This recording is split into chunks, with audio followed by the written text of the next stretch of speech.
Hello, everybody, and welcome to Mirror List Monday here on the Eat Sleep List YouTube channel.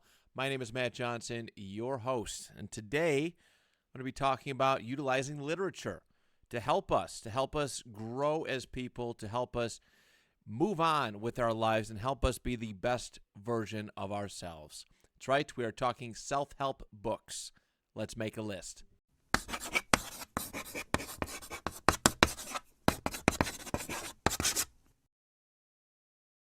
We are all going through something. All right, we're all dealing with some sort of internal strife, some inner struggle. Whether we care to admit it or not, we're all experiencing it. All right, I will speak from personal experience, and I know many people who deal with this sort of thing. I've had a lot of great conversations with people who want to be better at certain avenues in their life. But I wake up every single day wanting to be a better version of myself, wanting to be the best version of myself that I can possibly be. 1% better every day. That's my mentality. And sometimes there are days where I certainly struggle to accomplish that, even though it's just a measly 1%.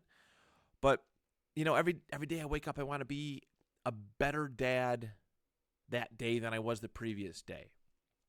Or I want to have a better grasp on my financial situation than I had the previous day. Or I want to be skinnier than I was the previous day. Amongst many other things, mental health. I want my mental health to be in a good spot, in a better place than it was the previous day. I want this show to be better than it was the previous day, and my YouTube channel and all the content surrounding it. I want to be better every single day. And I'm proud to admit that. I am proud to admit how flawed that I am, and that there is a long way to go in my personal growth journey. Some people are too prideful to admit that.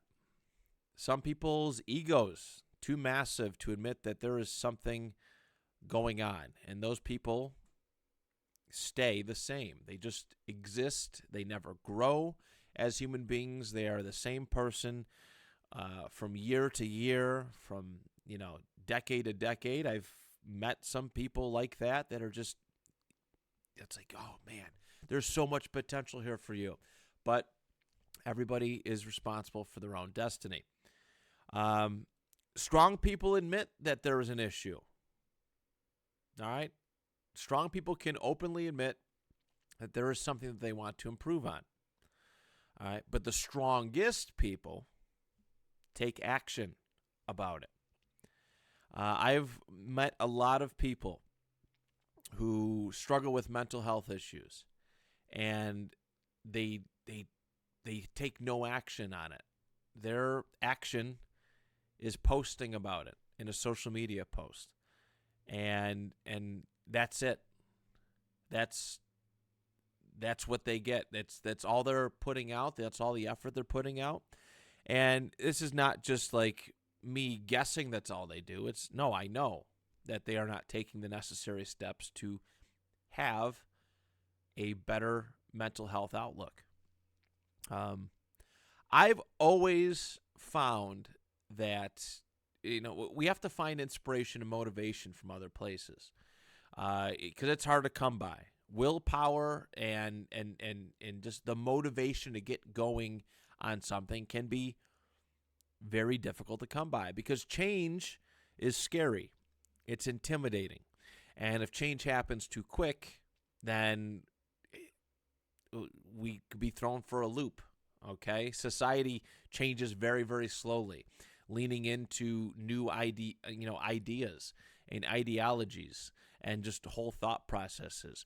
And we as humans are very much like that too. We can't go from, very rarely do we go from one thought process or ideology to another instantaneously within a day or a couple of days.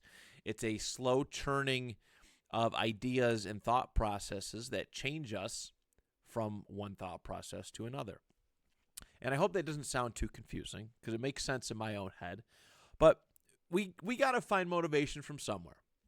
And some people find it in therapy. All right. Some people find dealing with things through therapy and therapists, psychologists, and if that may or may not work for them. Okay.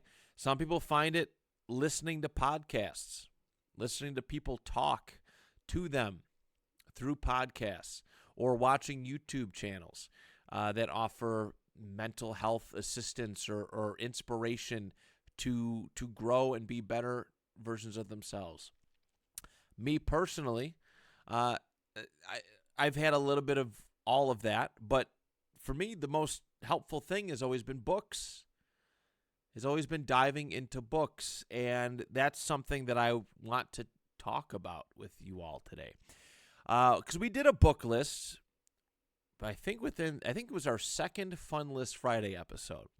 And for many people, they've probably seen books and fun in the same title sentence, and they're like, "Oh, I'm never coming back to this YouTube channel again." But I want to utilize books in a reflective way because it helped me, and it continues to help me a little bit at a time. I realize, like, my story with books, like coming back into it. Well, I was bullied years ago, many, many years ago, out of reading books, and that's something that I let happen. And then I noticed that my wife was reading within the last, 5 years or so. She was reading a lot, and I was like, you know what? I want to get on this book kick. So I started reading, and I, was a little bit here and there, but I knew I was struggling. Like I knew, like I hit a wall in 2022, which I talk about all the time on the show. But if you are a first-time listener, all right, my weight was out of control. I was the heaviest I've ever been in my life, 347 pounds. Disgusting. My financial situation was dire. It was not good at all. My social life was hanging on by a thread, in shambles. My emotional health was not great. I was just an angry person, and just mentally, I was legitimately struggling to find purpose in life. Like, what? I wake up every day, I do the same thing over and over again, and I'm getting nowhere. I'm literally spinning my tires in mud, and it stunk. Like it was hard to accept that truth.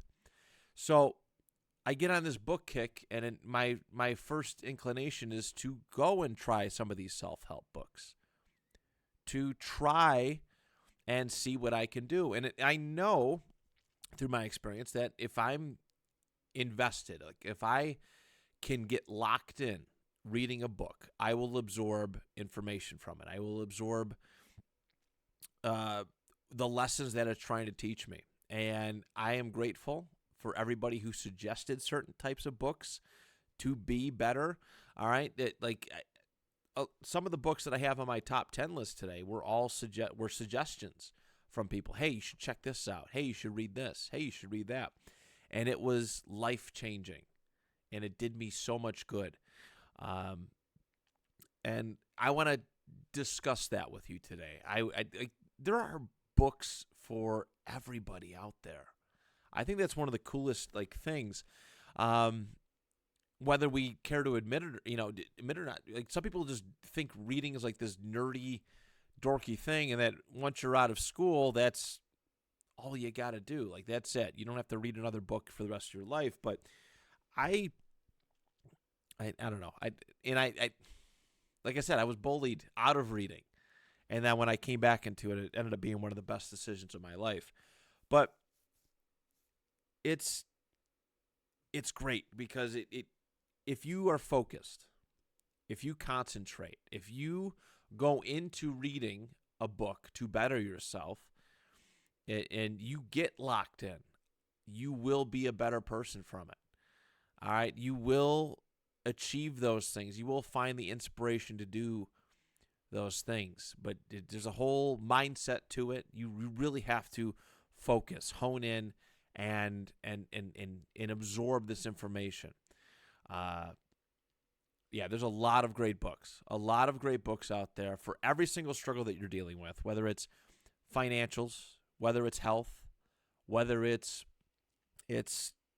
mental stuff, mental blocks, mental trauma, whether uh, inspiration for your art. If you're into art, right? Photography, drawing, painting, podcasting. There is legit so much information out there that people choose not to use. And hopefully by the end of this video today, I can inspire you to pick up something and get to work.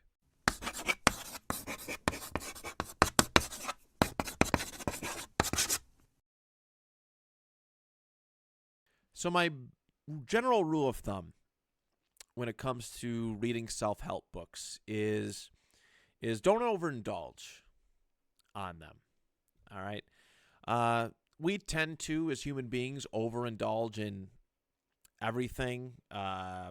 Eating. All right. Eating doesn't feel special sometimes anymore because we do too much instead of having a nice portion controlled meal. We tend to go all in. Usually, most of us, unfortunately, and it takes away the special feeling of eating. Watching television, we've talked about a lot in recent months, and we tend to watch too much television. All right, some of us sit around all day and just watch TV all day, and it takes away the special feeling of watching TV. Video games, overindulging in that, right? Playing hours upon hours of video games, spending a whole day just playing video games, and it loses a special vibe. There's a lot of different avenues that we do that in. When you're reading self-help books, pick one thing that's bothering you.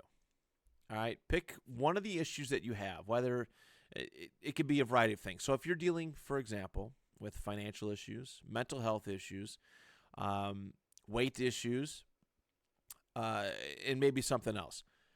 Pick one of those to work on at a time. All right? Pick one of those, get a book for it, read it, absorb it, act upon it, and then go on. Go on. Usually, I'll read a self-help book, and then I'll go read a sci-fi book or a history book or something else just to kind of take a break and let what the lessons that I've learned resonate and absorb and change how I operate.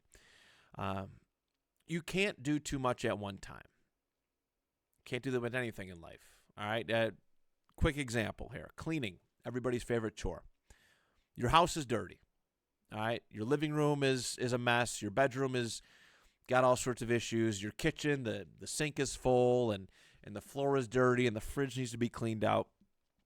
All right, so you're cleaning. You decide you're going to clean, and you spend 30 minutes, 45 minutes working on the living room. And you do a little bit, but you don't get everything that you want accomplished done. But you just noticed something that's really bothering you in the bedroom. So you go in there and try to tackle that. Another 30, 45 minutes going on. And you're going chipping away at it. It's not where it needs to be quite yet, but there's something bothering you in the kitchen. So you go and handle that. All of a sudden, 30, 45 minutes of that specific room, and you've spent a couple hours cleaning, and not everything, every room is not up to snuff. It's not up to the standard that you maybe intended it to be when you first set out in your cleaning adventure. So you chipped away at every single little room, but you really didn't make much progress in it. And that's the way to look at reading. That's the way to look at dealing with our issues. Because if you try to tackle too many things at once, you're going to become overwhelmed. And then you're going to see the results or the lack thereof and grow anxious. And in some instances, regress in those departments. All right, you're going to take a step back because you're so frustrated that you haven't made the progress that you needed to make. All right, pick one issue, work on it, and pick up a book, work on it, and really hone in on it. Make it a part of your daily routine. and be a better version of yourself. If you truly want to change, you will do it. You will do it. Again, strong people admit it. Stronger people take action on it. Be a stronger person. Be the strongest person. And stop just admitting it and deal with it.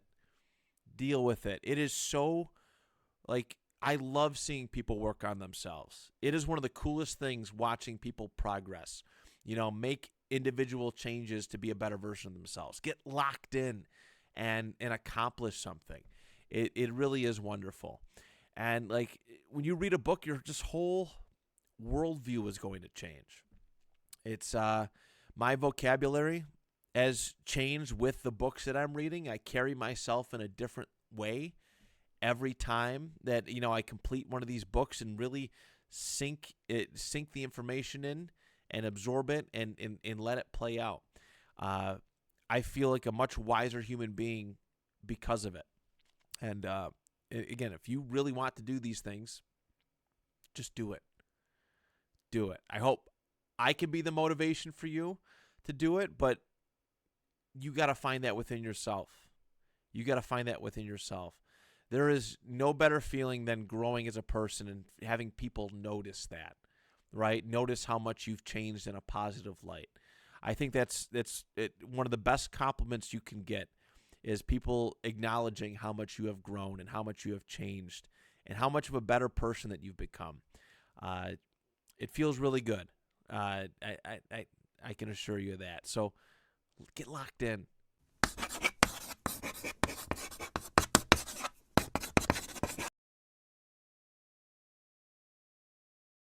All right, everybody, here's my favorite part of every single video that we do, making the top 10 list.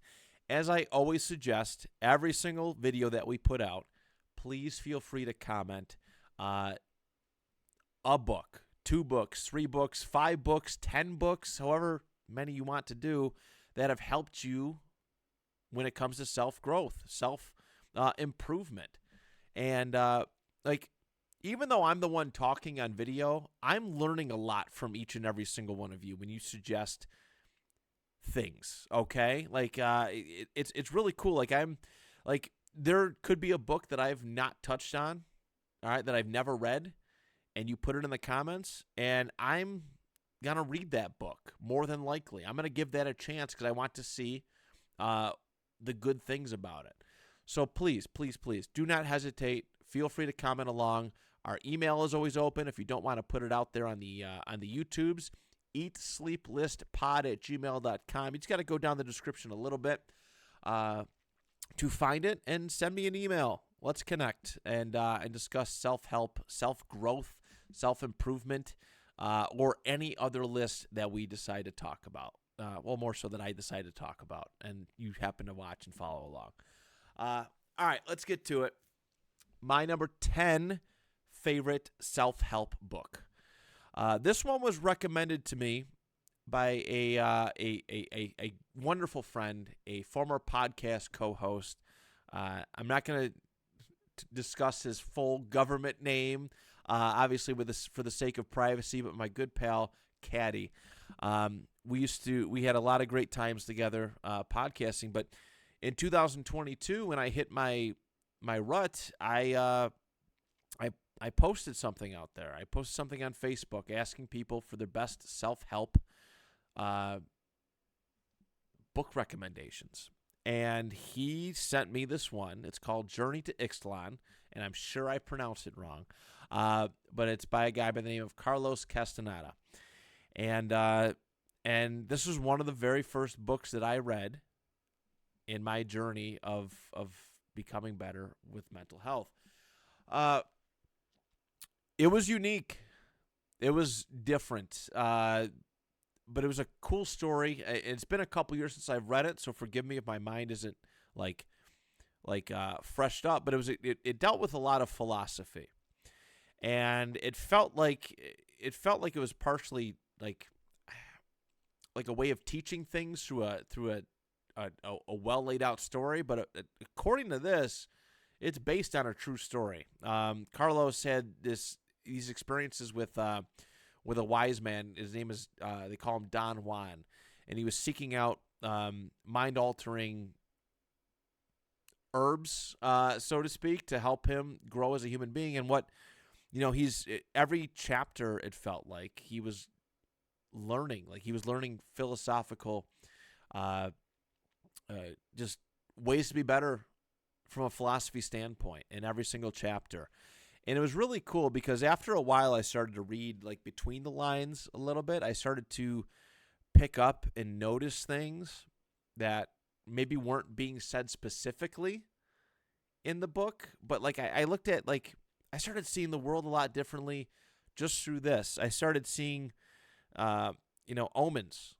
All right, omens. Like there's no coincidences. That's an omen. That's like looking for that sort of thing, to help, like, how do I describe it? Just like validate our existence in a weird sort of way, in a weird nonsensical way. There's a lot, like, this was eye-opening, all right? Even though, like, the original intent was to find this mind-altering drug, herb, so to speak, it was, it made me question a lot of things. It changed the way I looked at reality, all right? It made me question a lot of social norms that I thought were just like a given. There was one paragraph that made me cry, and because I had a falling out with a couple friends that summer, and it was just me being angry and unreasonable. But there was a paragraph about Don Juan was telling Carlos that he, like, about how he utilized friends, right? You have these friendships, you get what you can out of them, and then you cast them aside, never to use them again. You treat them, I forget the verbiage specifically, but you basically just use people. And it hit me hard. It hit me hard because I had these bad falling outs with good people that I love and care about. And I was at work reading it. And I remember I had to leave the break room. We were sitting in the break room reading it, and I had to leave because I was crying because it affected me that bad. And after reading that, I reached out to like 3 people and apologized for who I was and what I had done, at least my part in it, and just took ownership of that. And, the relationships were never really the same, but it began this process of healing. And it made things not so awkward going forward. And I don't think I have a single, like, at this point in time, not that I know of, I don't have a single, like, major issue with anybody. Like, I've made peace with just about everybody who I've had deep personal issues with. And it stems from this book. It's about finding your authentic self. It's about self-discovery. It's about, like, energy, which is, like, a concept that I always heard about, but now I mean, I've said energy. I've used the term energy plenty of times on the show. It comes from this book. So if you want to check it out, it's available. It's been out for a very long time. I think from the mid-1970s. I read 72 or 75 or something like that. But obviously all these books I'm going to recommend. It's a good one. It's a good one. And I'd love to discuss it with anybody who decides to give it a chance. Again, I have a couple copies. If you know me on a personal level, I'd be happy to let you borrow one of them. But you'll definitely see the world differently after reading this one. So, number 10, Journey to Ixtlan. Highly, highly recommend. Thank you, Caddy. Shout out to you, buddy. All right, number 9. I don't like to swear on this show, but I have to read this for the sake of this title. The book is by Gary John Bishop, who has a lot of great books out there. But the one that hit me the most was, and again, forgive me, I'm just reading the title, Unfuck Yourself. Get out of your head and into your life. I had a friend, former user of my podcast studio, her name was Jessica, who seen my Facebook post asking for self-help book recommendations, and let me borrow it. And wow, what a great book this was. He used strong language, obviously, with the title. Used strong language to get his point across, and he did a really good job. And the thing I liked about it a lot, too, was it was mostly reading, but it was also part workbook, too. Like, I thought he blended that really nicely. All right, here we go. I'm going to spit some truth on you, and here's a little workbook aspect of it. Here's something that you can do to accentuate these lessons and work on yourself. And actually, there's like 2 books that did that. I was very, very impressed. But this book, I'm not going to say the title too many times. I don't know what YouTube rules and regulations are when it comes to that sort of thing. But the big lesson that I took from it was taking ownership. All right, that accountability list that I did last Monday. Got a lot of that from this book.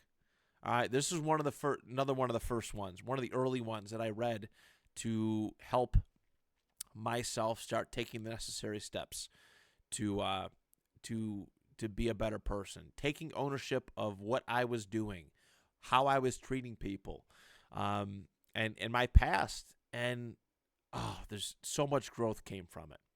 I did try, because of how good that was, I did look at a couple other Gary John Bishop ones, and one of them was, I forget what it was called, but it was mostly workbook stuff, and I didn't vibe completely with that. I want to read and absorb information and be told brutally honest stuff. But this one was great. So I'm putting this one at number 9.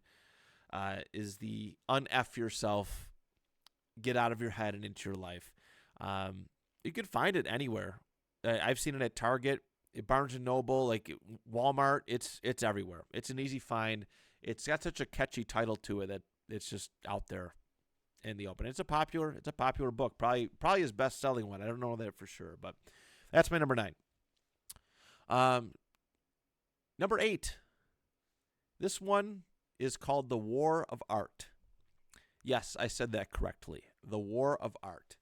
And this one was suggested to me by my good friend, Dan.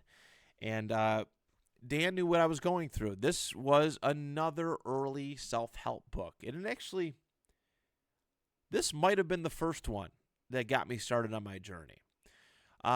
Because of that weird 2022 year, where I was feeling some type of way creatively, too. Like it was affecting how I was doing creatively with my podcast. He gave this book to me. Let me borrow it.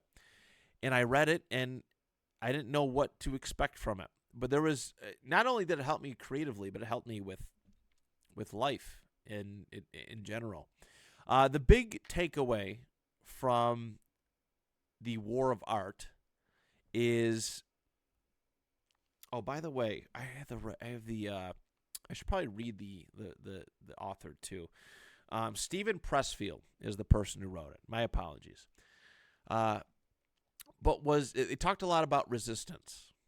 All right, and when you hit a creative block, you're something like you're creating stuff, and then you just hit a block, and you almost give up in a sense. They call it resistance, and what the book basically encouraged to do was to lean into resistance, press forward with it. All right. Basically, if there's something you don't want to do it. Is the basic sum of it. And I apply that to my artwork. All right. There's stuff that and obviously there's artwork, like I draw, but I apply that to the various arts that I have. And basically what it is like there's something that I think I should be doing, but choose not to do it. I should do it. All right. Therefore, expanding what I do. My biggest fear right now, aside from putting my face out on the videos, is putting my face on shorts. And I know I could do more with that because they usually get good numbers. My biggest fear is always criticism from people who just they don't understand what I'm trying to do here. And I've had some nasty things said about me by people who who don't know me or don't really know what the heck this show is about. I got to lean into that. That's something that I got to lean into. And with life, all right, if there's something that you don't want to do, you should probably do it. Because more often than not, it's going to help you grow and change. Especially, like, you feel that. Like for example, if I come home from work and my lawn looks awful and I'm tired and exhausted and I don't want to do it, I just go and do it. I go and do it because I know that if I do that continuously and enough times that it's going to change the way I look at challenges. All right. If I come home and the sink is full with dishes and I don't want to do it because I just got home, I do it. It's a great lesson for people that if there's just anything you're not feeling, like, don't give in to that lazy urge to just do nothing. Lean into it and grow. And then suddenly, all the sorts of challenges that come across your way, you'll have confidence enough, and that resistance will it may lessen. All right, it may not be as much of a resistance, but yeah, lean into it. Dan, thank you for that book. That was a wonderful read, and I'm very grateful for it. Number 7.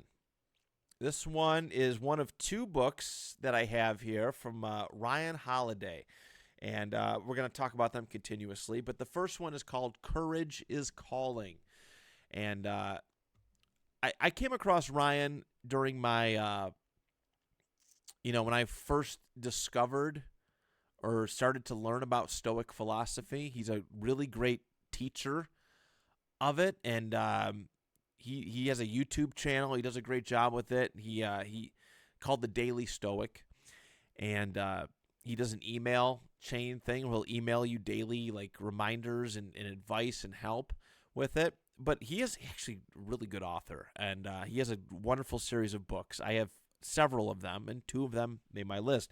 The first one is Courage is Calling, and it was about, like, kind of about, like, take the lesson of leading into resistance from the War of Art and developing self-confidence, developing, like, in that there's a lot of people who have confidence issues, and they cheat themselves out of life experiences because of that.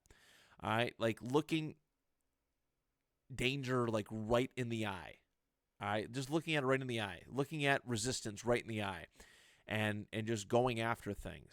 All right, if the job that you think that you want, or you do want, but you also think you won't get, so therefore you won't apply, just doing it anyways. All right, just overcoming the fear of rejection and all of that, and just diving headfirst into these things. It was a nice, quick read. I think it was only like 200-something pages, maybe a little bit more than that. But I love Ryan Holiday's work. It is he takes, like, a different avenue, like a different aspect of Stoic philosophy, and just deep dives a whole book into it. And I really, really like that aspect of his writing style.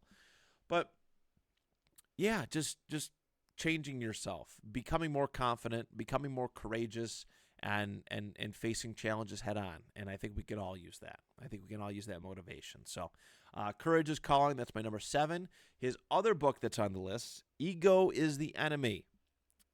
That is my number 6. Ego is, like, it's a lot deeper than people realize. Ego prevents us from having so many life experiences. And I realized that, maybe before I read this book, but also it really honed in on it. It's like ego prevents us from so much in life. It prevents us from ego is arrogance. All right. There's a lot of people who do something and think that they're the best at it, and they stop learning and stop becoming better. All right. If I was egotistical about this podcast, it would never change. It would never grow. And every single episode that we did, every single video that we put out would be the same exact thing. All right. And, like, that would not be good. Like, I'm not growing if I have, like, the bigger my ego, the less growth there is. So ego is hard because ego can help us make us who we are, but some of us, our ego's got to get kind of like flushed out.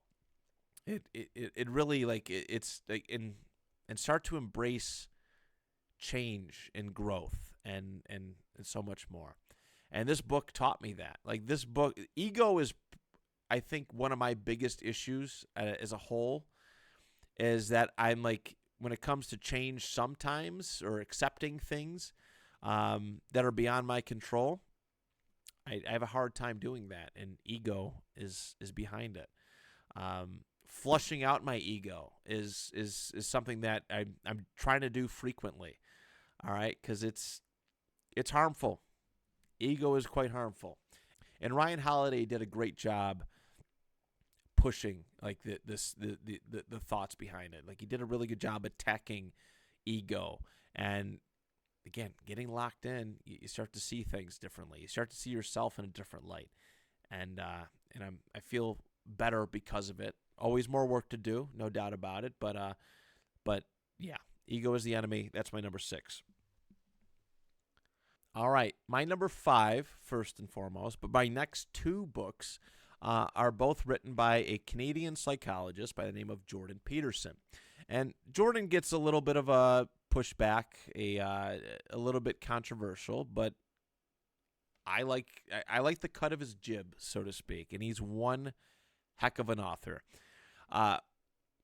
This one is Beyond Order, 12 More Rules for Life. The next one is the first book. This is the second book. I'm going to start off with that one. This show is very, very heavily influenced by his writing style. All right. Some of these, especially Mirrorless Monday videos, I have something and I tell a personal story about it.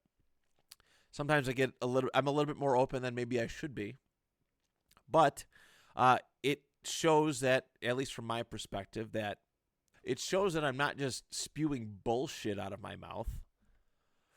That's my second swear word of this video. But like I'm putting a personal touch on what I'm preaching about to find some sort of relatability. Jordan Peterson does that in in the 2 books of his that I've read. And I'm going to run through his rules, so to speak. All right, I'm going to run through his rules really quickly, and I'm not going to delve too much into them. That's if you want to pursue and learn and understand what he's trying to talk about, go buy the book. They're really good. I promise you that. All right, so this is his second book, these 12 More Rules for Life. Here they are. Do not carelessly denigrate social institutions or creative achievement. Imagine who you could be and then aim single-mindedly at that. Do not hide unwanted things in the fog. Notice that opportunity lurks where responsibility has been abdicated. Do not do what you hate. Abandon ideology. Work as hard as you possibly can at least one thing and see what happens. I talked about that in Lessons from the List. Try to make one room in your home as beautiful as possible. I also talked about that one in Lessons from the List. If old memories still upset you, write them down carefully and completely. Plan and work diligently to maintain the romance in your relationship. Do not allow yourself to become resentful, deceitful, or arrogant. And be grateful in spite of your suffering. All right? He attaches a long-winded personal story to every single one of these rules. And it is done masterfully. Like every chapter is something different. Every chapter is one of these rules. And every chapter starts off with a story that at first you're like, how does this connect to this specific rule? And he does such a masterful job of making it make sense by the end of the chapter. And you have a very insightful look at what he's trying to promote, to push, to discuss. And I think it's worth a read for each and every single one of you. I think they're great rules. All right, they're great rules, and there's a lot there. There's a lot there. So that is my number 5. My number 4 is his first of these books. I'm sure he has quite a few books, but his original 12 Rules for Life. I read them in sequential order, but I like the first one quite a bit. So here are his 12 his original 12 rules for life. Stand up straight with your shoulders back. Treat yourself like you are someone you are responsible for helping. Make friends with people who want the best for you. Compare yourself to who you were yesterday, not to who someone else is today. I know I've talked about that on this show plenty of times. All right. Do not let your children do anything that makes you dislike them. Set your house in perfect order before you criticize the world. Pursue what is meaningful, not what is expedient. Tell the truth, or at least don't lie. Assume that the person you are listening to might know something you don't. Be precise in your speech. Do not bother children while they are skateboarding. Pet a cat when you encounter one in the street. All right. Some of it's like, whoa, what? It doesn't make sense. Trust me, when you look at it from a broader view, you come into these books with an open mind, it will change your perspective on things. And these rules will certainly make sense. They've done a lot of good for me. That is my number 4. Number 3, I had this one suggested to me by several people, but I want to give a shout out to my good friend, good pal down in, I think, Maryland or Virginia now. He used to be one of my co-hosts on the 2 Point Conversation podcast, Walker. All right, he recommended to me "Can't Hurt Me" by David Goggins, and David Goggins is a very, very intense guy. And if you are on the YouTube like motivational video or shorts like game, you've probably seen him. He's probably watched a video of him swearing or just being super, super intense. He's told his life story plenty of times, and much like Jordan Peterson, he wrote a whole book about his life and used it as an example that you can change and you can do better. It doesn't matter how bad it gets, how bad your life gets, there's always an opportunity to turn around. It's extra cool that he is from like the Western New York area. Like he was born and raised in Williamsville, which is about half an hour ride from where I currently live. But he talks about his time. He eventually moved to Indiana to get away from an abusive father. And, you know, he got really heavy and he became like this fitness guru where he's out running every single day and he doesn't put limitations on what him and his body can do. He's like running these full marathons, or I don't even know what they're called, but these like lot of mile challenges where you're running for like 24 hours. It's insane. He accomplished this chin-up challenge that he failed at several times before he finally accomplished it, pushed his body to the absolute limits of its potential, and he still continues to work hard at that. He's a military guy. I can't remember which branch of the military that he participated in, but dude's insane. And when you read this, you want to like go run. Like you'll start to adapt and stop making excuses for life changes. And he does a good job, just like Gary John Bishop did for our number 9 entry, but after every chapter, telling you what to work on or giving you some homework to do in between. And it's really good. I believe he has a second book out. I have not had the chance to read it yet, but Can't Hurt Me was a very, very good, very great inspirational read, and he has a wonderful story, and yeah, he'll make you want to do things that are just like you would never thought you would be interested in doing. Very, very motivational. So that's my number 3. So my number 2 is I actually brought this book here with me, and it's called The 48 Laws of Power by Robert Greene, who's wrote a lot of books, but this one is amazing. And I have to give full credit here to a coworker, a mentor. His name is, we call him Big O around work, all right, around our job. And he carries himself in a way that I don't think I've ever seen. He is a unique cat in the best possible way.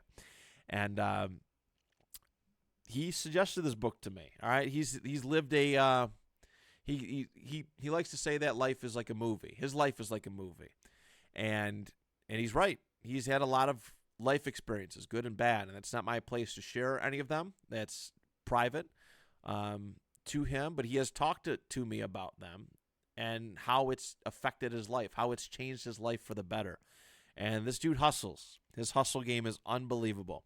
But he suggested this book to me while I was early on in my self-help book stage, and I read it and I blasted through it in like 2 weeks, maybe. He called me a nerd for it, but this book is amazing. It's amazing. Like, I don't even list The Art of War on here because 48 Laws of Power covers basically all of that. It does such a good job. It legit has 48 laws of chapters. All right, here we go. I just flipped to do not commit to anyone, and it gives positive examples and negative examples of this rule, how you can break it and how you can own it and accomplish it. It's really, really an amazing read. It's a very popular book, and many people have read it already. But if you have not, and you're looking to grow and carry yourself differently, all right, present yourself in a different way than maybe you were before, that is a excellent, excellent book to do so. So, The 48 Laws of Power, that is my number 2. And my number 1, I came across this one actually through, sorry, I'm going to dig it out here. I've talked about this one on my book list too, just like 48 Laws of Power, but I came across this one from a YouTube channel that actually, since I've talked about it on my book list way back in February or whenever it was, the channel has stopped posting videos. So I'm glad I came across this channel when I did, but the YouTube channel was Einzelganger, and he published a bunch of books utilizing things that he talks about, or he did talk about on his YouTube channel. But that's the book. It was like $20 on Amazon when I bought it. And I actually would gift people this book. I would buy this book for other people who are looking to change their life because it's great. Stoic philosophy is very, very important to me. And even though I'm not the perfect practitioner of it, it has influenced the way I carry myself on a regular basis. Again, learning to control what I can control, amongst many other things. And this book covers so many aspects. It's a quick read too. It's not that bad. Maybe it's not even 170 pages. All right, not even 170 pages, but it brings up so many aspects of life, dealing with politics or dealing with weight or social issues or dealing with people. And it breaks it down. Every chapter is like a page or two, and it tells you how to deal with it stoically. And oh man, it is really good. And Stoic philosophy is not for everybody, and it's actually it seems like it's becoming a running joke now, the way people talk about it, because it is quite hard to accomplish. But that book, it did a really good job of breaking down basically everything that I'm dealing with from a mental health standpoint daily, and then some, and teaching me how to change my mentality to deal with it properly. So there it is. So that is my number 1, and that is my top 10 self-help books list. I hope that you all took something from this. I had a lot of fun putting this one together. All right. Last week was with the accountability list, pretty serious, pretty personal. This one, again, aiming to help people grow even more. All right, taking necessary steps to be a better version of themselves. I'm seriously rooting for you. All right, whether you give these videos a minute of your time or you watch the full thing, I want everybody watching this video, even though I don't even know all of your names, to be happy, to be content, to accomplish things, to live a life that leaves little room for regret. All right. I really can't stress enough how much I give a shit. All right, there's my third swear word. But like I do. What's wrong? Like what's wrong? Why can't we all root for each other like that? All right? Why can't we all want the best for each other? Iron sharpens iron. All right? We can all become so much better if we just root for each other to be the best versions of ourselves. Okay? So, I'm all set. We'll be back on Friday with another fun list video. I appreciate each and every single one of you. I love and appreciate each and every single one of you. And till next time, do you even list?